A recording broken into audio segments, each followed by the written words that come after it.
ಶ್ರೀ ಗುರುಭ್ಯೋ ನಮಃ. ಹರಿ ಓಂ. ಶ್ರೀಮದ್ಭಗವದ್ಗೀತೆಯ 2ನೇ ಅಧ್ಯಾಯದ 1ನೇ ಶ್ಲೋಕದಿಂದ 20ನೇ ಶ್ಲೋಕದವರೆಗೆ ನಾವು ಹಿಂದಿನ ಭಾಗಗಳಲ್ಲಿ ಯಥಾಶಕ್ತಿಯಾಗಿ ತಿಳಿಯುತ್ತಾ ಬಂದಿದ್ದೇವೆ.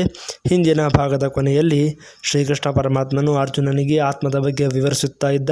ಹಾಗೆಯೇ ಹಿಂದಿನ ಭಾಗದ ಕೊನೆಯಲ್ಲಿ ಈ ಆತ್ಮನು ಎಂದೂ ಹುಟ್ಟುವುದಿಲ್ಲ, ಸಾಯುವುದೂ ಇಲ್ಲ, ಹಾಗೆಯೇ ಒಮ್ಮೆ ಉತ್ಪತ್ತಿಯಾಗಿ ಮತ್ತೆ ಇರುತ್ತಾನೆ ಎಂಬುದೂ ಇಲ್ಲ. ಏಕೆಂದರೆ ಇವನು ಜನ್ಮರಹಿತನೂ ನಿತ್ಯನೂ ಸನಾತನನೂ ಮತ್ತು ಪುರಾತನನೂ ಆಗಿದ್ದಾನೆ. ಶರೀರವು ನಾಶವಾದರೂ ಇವನು ನಾಶವಾಗುವುದಿಲ್ಲ ಅಂತ ಇಲ್ಲಿ ಹೇಳ್ತಾ ಇದ್ದ. ಈಗ ಮುಂದಿನ ಶ್ಲೋಕಗಳನ್ನು ತಿಳಿಯುತ್ತಾ ಹೋಗೋಣ. ಶ್ಲೋಕ 21. ವೇದ ವಿನಾಶಿನಂ ನಿತ್ಯಂ ಯ ಏನಮಜಮವ್ಯಯಂ ಕಥಂ ಸ ಪುರುಷಾಃ ಪಾರ್ಥಕಂ ಘಾತಯತಿ ಹಂತಿಕಂ. ಹೇ ಪಾರ್ಥ, ಈ ಆತ್ಮನನ್ನು ನಾಶರಹಿತನೂ ನಿತ್ಯನೂ ಅಜನ್ಮನೂ ಮತ್ತು ಅವ್ಯಯನೆಂದು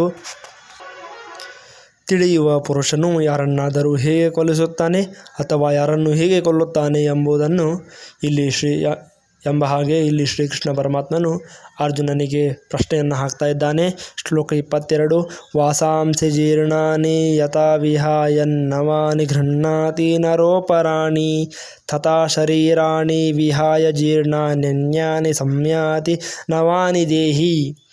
ಮನುಷ್ಯನು ಹಳೆಯ ವಸ್ತ್ರಗಳನ್ನು ಬೀಸುಟ್ಟು ಬೇರೆ ಹೊಸ ವಸ್ತ್ರಗಳನ್ನು ಧರಿಸುವಂತೆಯೇ ಜೀವಾತ್ಮನು ಹಳೆಯ ಶರೀರಗಳನ್ನು ಬೀಸುಟ್ಟು ಬೇರೆ ಹೊಸ ಶರೀರಗಳನ್ನು ಪಡೆಯುತ್ತಾನೆ. ಅಂದರೆ ಇಲ್ಲಿ ಮನುಷ್ಯನು ಹೇಗೆ ತನ್ನ ಹಳೆಯ ಬಟ್ಟೆಗಳನ್ನು ಬೀಸುಟ್ಟು ಹೊಸ ಬಟ್ಟೆಗಳನ್ನು ಧರಿಸುತ್ತಾನೆಯೋ ಹಾಗೆಯೇ ಜೀವಾತ್ಮನು ಕೂಡ ತನ್ನ ಹಳೆಯ ಶರೀರವನ್ನು ಬೀಸುಟ್ಟು ಬೇರೆ ಹೊಸ ಶರೀರವನ್ನು ಧಾರಣೆ ಮಾಡಿಕೊಳ್ಳುತ್ತದೆ, ಅಂದರೆ ಪಡೆಯುತ್ತದೆ ಅಂತ ಇಲ್ಲಿ ಶ್ರೀಕೃಷ್ಣ ಪರಮಾತ್ಮನು ಹೇಳ್ತಾ ಇದ್ದಾನೆ.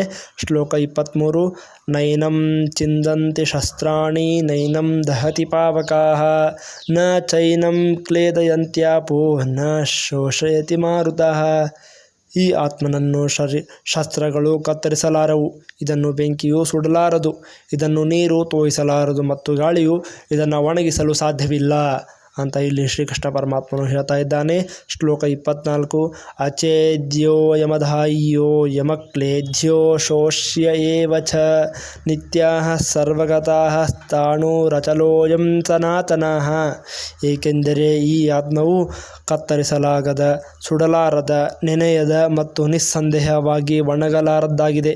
ಹಾಗೆಯೇ ಈ ಆತ್ಮನು ನಿತ್ಯ ಸರ್ವವ್ಯಾಪಿ ಅಚಲ ಸ್ಥಿರವಾಗಿರುವ ಸನಾತನವಾಗಿದೆ. ಅಂದರೆ ಇದು ಯಾರಿಂದಲೂ ಸುಡಲಾರದ, ಯಾರಿಂದಲೂ ಸುಡಲು ಸಾಧ್ಯವಿರದ, ಯಾವುದೇ ತರಹದ ಗಾಳಿ ಬಂದರೆ, ಬಿರುಗಾಳಿ ಬಂದರೂ ಒಣಗಲು ಸಾಧ್ಯವಿರದಾಗೆ ಇದು ನಿತ್ಯವಾಗಿದೆ, ಸರ್ವವ್ಯಾಪವಾಗಿದೆ ಅಂತ ಇಲ್ಲಿ ಶ್ರೀಕೃಷ್ಣ ಪರಮಾತ್ಮನು ಹೇಳ್ತಾ ಇದ್ದಾನೆ.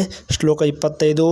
ಅವ್ಯಕ್ತೋ ಯಮಚಿಂತ್ಯೋ ಯಮವಿಕಾರ್ಯೋ ಯಮುಚ್ಯತೆ ತಸ್ಮಾದೇವಂ ವಿದಿತ್ವೈನಂ ನಾನು ಶೋಚಿತುಮರ್ಹತಿ.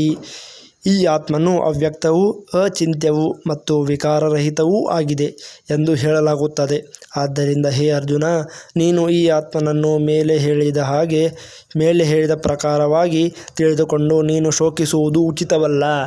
ಅಂದರೆ ಇಲ್ಲಿ ಶ್ರೀಕೃಷ್ಣ ಪರಮಾತ್ಮನು ನಾನು ಯುದ್ಧ ಮಾಡುವುದಿಲ್ಲ ಎಂದು ತನ್ನ ಬಾಣವನ್ನು ಬೀಸುಟ್ಟು ರಥದಿಂದ ಹೋಗಿ ಕುಳಿತು ಬಿಟ್ಟಿದ್ದನ್ನು ನಾವು ಹಿಂದೆ ನೋಡಿದ್ದೇವೆ.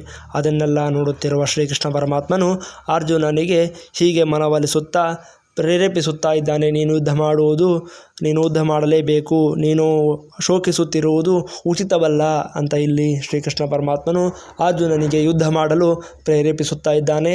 ಮುಂದಿನ ಶ್ಲೋಕಗಳನ್ನು ಮುಂದಿನ ಭಾಗಗಳಲ್ಲಿ ಯಥಾಶಕ್ತಿಯಾಗಿ ತಿಳಿಯುತ್ತಾ ಹೋಗೋಣ.